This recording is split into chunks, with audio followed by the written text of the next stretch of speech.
Hi, my name is Patrice Anderson. I am standing in for Professor Jamie Runnells. I'm here to introduce Brittani Myers.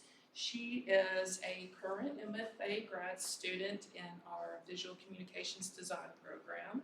She's also a JSU alumni going through our undergraduate program at the Department of Art. Her presentation today is going to be a case study regarding augmented reality and 3D illustration. So, Ms. Myers. Thank you. Thank you. Hello. Like she said, my name is Brittany.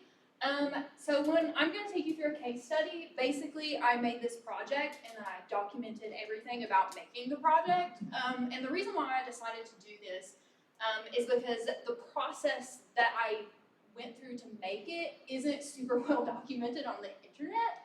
And so a lot of it was just like, well, I think maybe this works. And then I just had to like trial and error myself through it. So, please look. No. Okay, so the basics of this project is I wanted to make an interactive AR experience. And I wanted it to be within the realm of video games. I wanted to make up a video game and then use AR to advertise it. So in order to do that, I had to come up with a video game. And so this is basically my mind map to figure out just the basic aesthetics of the game to have something to build off of.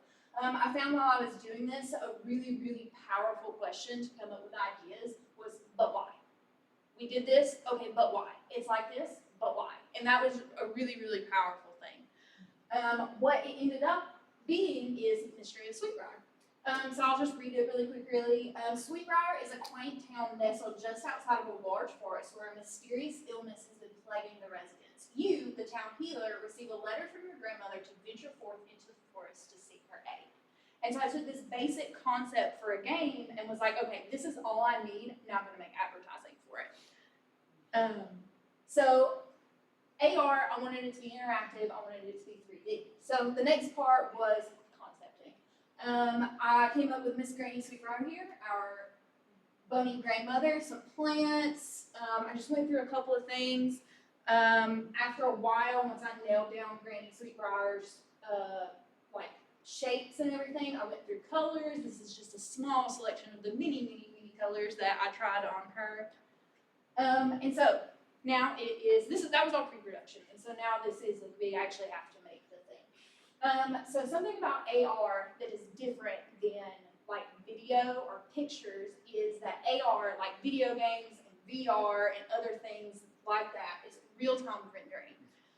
So real-time rendering takes a lot more for it to work on your device than it does to like do a video, because it is actively having to render what you see on the screen while it's happening. And so that was a huge thing. This is actually the second project that I've done in AR. My first one suffered from like not being able to render really well. So that was a huge goal with this one, where we have to figure out optimization so that I can put more in this AR experience and it actually works. So this is basically an overview of it. So Granny Sweetbriar in my sculpting program, she looked like this. And what I mean by optimization is when I turn the mesh on, if you look at her face, the mesh is really, really dense right there. That's why it's so dark. And that takes a lot to render. And so it would not have worked. So this, what we call retopology, I basically went in and I cleaned up the mesh and I made it better. Now, if anyone here knows how to retopologize, this is not very good retopology. I was just learning how to do it, so please don't judge it. But it's significantly better than it was. All right, so going through the process of how I actually did everything. So the first step is modeling. We have organic versus hard surface modeling. For this project, it was all organic modeling. And that was done in Nomad Sculpt. A big part of this project was I did everything on my iPad. When I was trying to learn 3D, it's really scary and you have to have really souped up computers to do everything. And so another part of putting all of this together, I was like, I did this on my iPad. And so if you're interested in 3D illustration or 3D art, like this is a really accessible option for you to kind of get into it, and all of the programs that I bought together were probably under $50. And so I figured that that was a really great way for people to start to do it if they're interested in this kind of stuff. So anyways, the first program that I used is Nomad Sculpt. You can see in the background I have the sketches that I did, and then the model of grading sweetbriar. Next is the cleaning up the models, the retopology, and the baking. All of this happens in an app called Cozy Blanket. It is called Cozy Blanket. So this, if you look, this is what it looks like as you're like drawing in the different shades. After you do that, you bake it. And baking, the only way I know how to describe it is you tell the computer, hey, do you see like this really, really, really dense model? Okay, now you see like this really, really clean model. I need you to take the details from the really dense model and project them onto the really simple model so that it works. And the computer goes, hey, okay, buddy, let's do that, and then it happens. And so there's that. You can also, you also UV map in it. And so UV mapping is basically taking this and like unwrapping it like a Christmas present. The only way I can describe it is like the flat bare rugs, you know what I'm saying? That's kind of how it works. And basically you have to do that in order to texture the model or to paint the model. The only reason we have to do this is because Nomad currently, as I know of right now, doesn't support UV maps, which is silly, but you know it is what it is. So now we're getting to the fun part. We did all the like the math and the numbers and the headaches, and we get to paint stuff. So I did it in Procreate. Procreate, a couple of years ago, I think, added 3D model capabilities, like put 3D models in it. And so once you can't take them directly from Nomad into Procreate because they do have to take that pit stop in Cozy Blanket. But once they've taken that pit stop in Cozy Blanket, you can put it into Procreate and you can paint everything. The next part is I wanted her to be animated. I wanted her to move, except rigging and animating is really hard. And I was like, is there a way that I can do it and it not be crazy right now because I don't want to learn how to do that. And in comes Mixamo. So Mixamo is part of your Adobe subscription. You can upload 3D models. They have to be very specific. You have to give them a little A pose. If you notice, I modeled her hands this way, and I did that, and then Mixamo was like, you should model them this way next time. So if you do this, make sure to model hands down. Don't do what I did. So I uploaded her through the website. It rigs it for me, and it's got stock animations. And so basically, I had to go in and do tons of different stock animations and then chain them together to make what you'll see here in a few minutes. So next, we put it all together. We made all of our models, we decided what animations we want to do, and I did it in Adobe Aero. So Adobe Aero is an AR program. You can make AR experiences in it.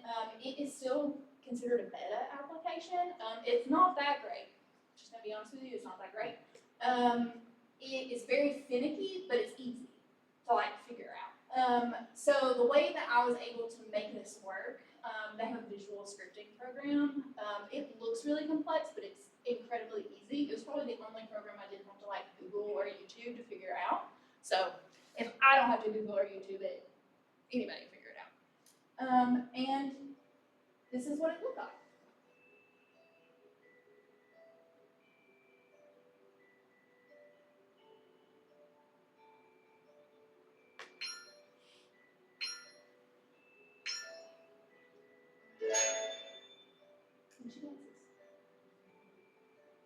So yeah, basically you can scan a QR code, it pops up, and all of the interactions you tap on the screen in order to make them interact. So in addition to the AR component, I also did some like grant advertising. I took that illustration that I showed at the beginning of the presentation. I made posters. I made a switch case. I made the start screen. And then dispersal techniques. So how this was going to be advertised to people in like a really easy way was really, really important to me. Because it's AR and AR is clunky as it is, I was like, I need to make the dispersal technique really easy. So what I landed on was 3D printed coins. The idea of these 3D printed coins is they can be sent to like GameStop or any other box retailer and can be dropped into people's bags as like, they buy things and they check out and whatever. And then this QR code, which if you want to scan it and actually play with it, it does work. I tested it earlier. And then once you scan the QR code, then it creates the AR experience for you. The biggest inspiration and like thought, kind of emotional thing behind this was before I did this project, like the semester before, for those of you who play video games, I was really into Skyrim and I was playing Skyrim again. And I got to the Meridia's beacon part, when you lift up the chest and you pull out the thing and it's like, my new hand touches the beacon, and the woman like screams at you. I really loved this idea of a found object sending you on an adventure. And so the idea of the coin in the bag, and if you scan it, it sends you on this cool little adventure, was like really, really like, oh, like that's good, And so that was my whole thing behind it. But yeah, anyways, that's it. Thanks, guys. Any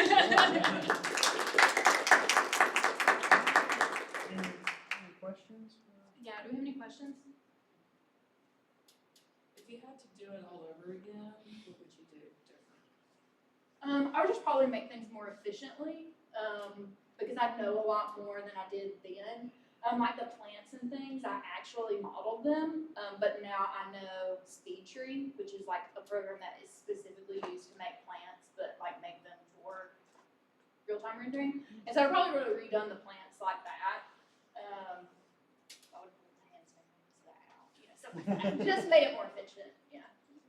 So. I think we only have time for one question, but thank you so much. Thanks, Another round of thanks. applause for our speaker.